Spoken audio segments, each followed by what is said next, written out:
So Benjamin, please tell us what FECA does, so FECCA, and tell us a little bit about the work of the Federation. Thank you, Chair. Firstly, let me say thank you for giving us at FECA the opportunity to be here. It's really the chance to come to events like this that makes our organisation so effective. The opportunity to, away from the boardrooms and the conference tables and parliaments, to really get out amongst our member communities and get a sense for the kinds of things that are important to you is really what's important to us. Secondly, let me say congratulations to whoever the organisers were of today. It looks like it's come together wonderfully, so you should be very proud of yourselves. In terms of what we do at the Federation of Ethnic Community Councils of Australia, we are the peak body for all of the state and territory ethnic community councils and multicultural community councils. We also have some regional members, places like the Illawarra region, Ballarat, Geelong. And what we do is we work closely with industry and with government, with other civil society organisations and with the media to try and help direct good policy that is focused on getting the best for Australia's diverse councils and communities all around the country. Okay. So do you have any involvement in working for seniors and the elderly? I mean, that's obviously very relevant to us here. Absolutely. Working with aged care issues and issues of aging and seniors generally is at the core of FECA's work. In fact, the national strategy for healthy aging for people of culturally and linguistically diverse backgrounds is the core document that makes up policy for aging in Australia, and is something that we at FECA were instrumental in helping to draft. But in addition to aging or issues of health and aging, we advocate on the broad range of policies that affect aged Australians of culturally and linguistically diverse backgrounds. That is what we do. Dr. Harold. As the Sri Lankan Association and other associations and members of our associations as well, what advice do you have for us with regards to growth and taking the next steps and moving forward? You put me in a hot spot here, but I'll try and address that as best as I can. Sri Lankans are a diverse nation, Sri Lanka. We have reached 69 years of independence from the British. Unfortunately, we have had 40 years of that wasted fighting amongst each other, which has not brought any dividends nor allowed our beautiful nation to reach its true potential. I don't think anyone would doubt that Sri Lanka was God's gift to mankind. But we have not been able to reach true potential, as it were. And I must admit, though I have been appointed politically, politicians have been largely to blame for such situation where we are. And that's the truth.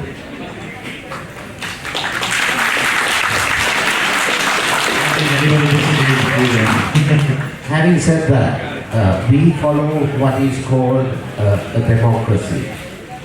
Even though democracy has its own flaws, there is no other system yet found which is better than that. So I would say democracy is work in progress, and Sri Lankans have yet to understand the true meaning and value of democracy. Just a simple words, you ask what advice to the association and the Sri Lankans by and large. If we can remember that right of birth is just a lottery. Nobody asked us where we were going to be born. We are what we do between birth and death. And there should be no labels in between. And the day all Sri Lankan realize, and you most of all would know, how Australia welcomes diversity, inclusiveness of all communities. And that is what we need in Sri Lanka. Since birth is a lottery, we should not differentiate between anybody who's not born to our ways of or our cultural beliefs or the other. Everything else should be left at the door. When you welcome a Sri Lankan in, he or she becomes Sri Lankan. What we lost when we gave up the name Ceylon to become Sri Lankan was that.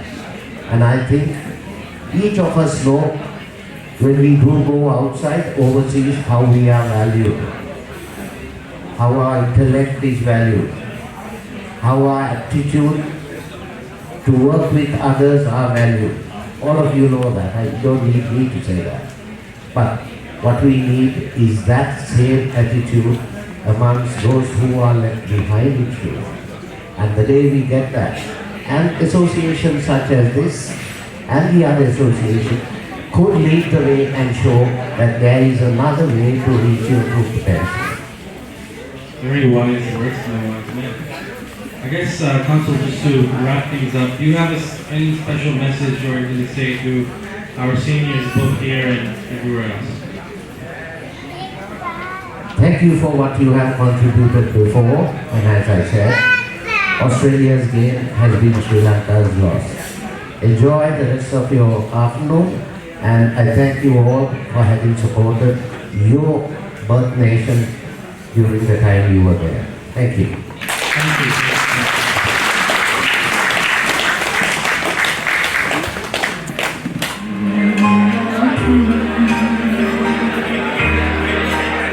Always be,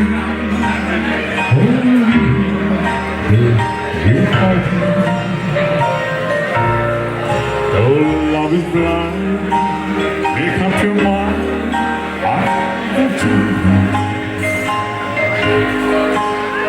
Should I have, or will you turn, you'll have to go. You can say the words I wanna hear. I have written an article about falls in this Turatu magazine, which talks about the causes of falls. About, can I continue like that? About causes that are important, causes within yourself and causes outside yourself. After a fall, life becomes a bit depressive and miserable. In fact, 2 years ago, my wife fell down. My wife fell down, and ever since, the only place we have been to is the Woolworths.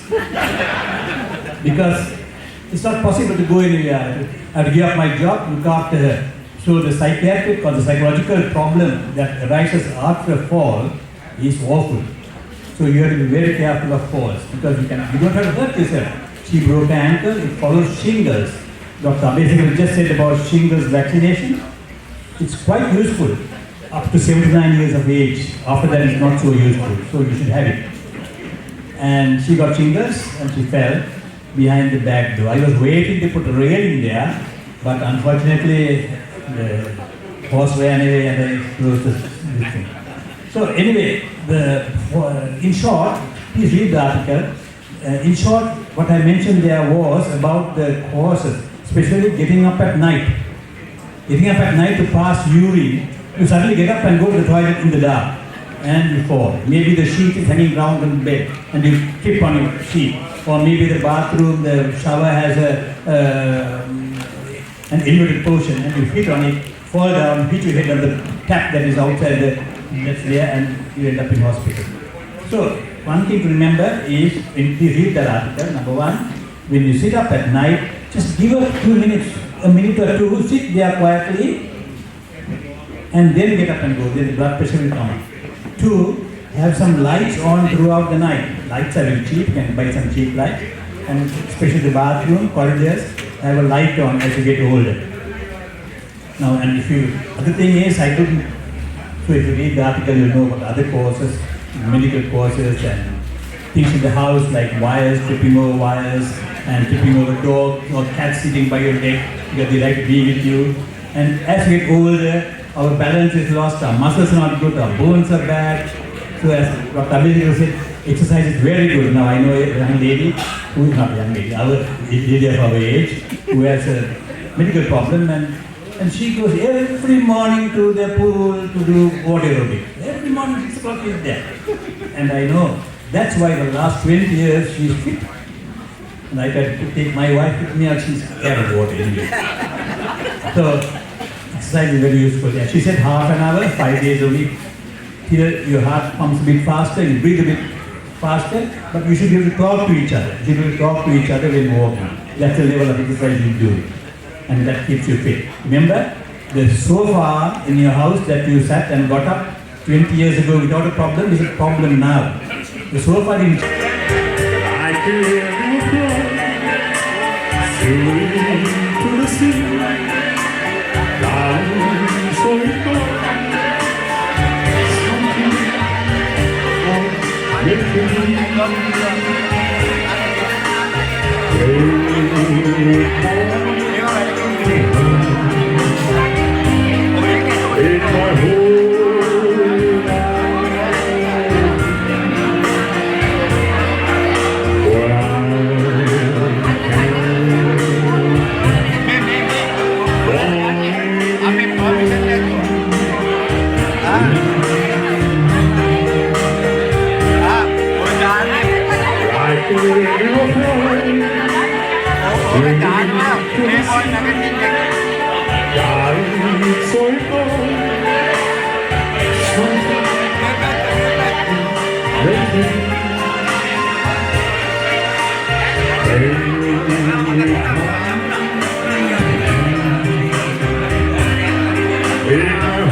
Maintaining our body's health, then we talked about the important aspect of mental well-being.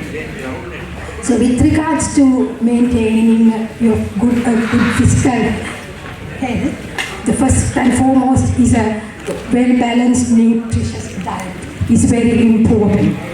And you need to have adequate balanced diet of carbohydrates, proteins, and vegetables and fruits are also very important.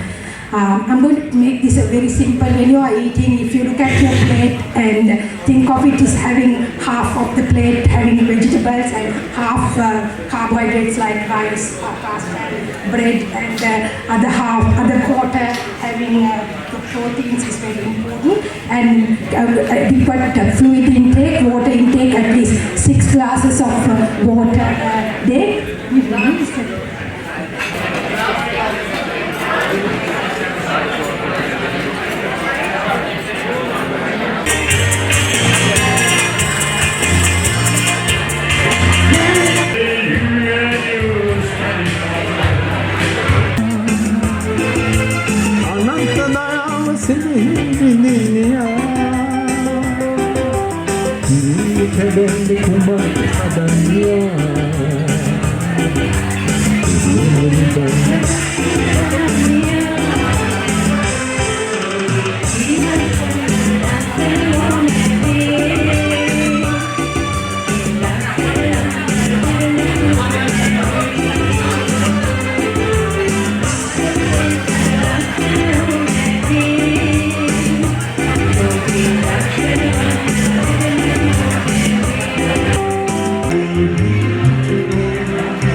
Why don't you just explain to us what financial planning is?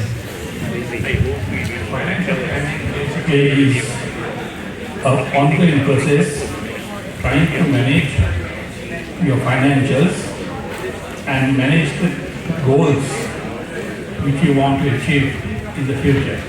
such as buying products of retirement planning and life insurances and so on and so forth. But those things are something which you have to plan in advance than deciding at the last moment to buy something off the rack. Tony on TV.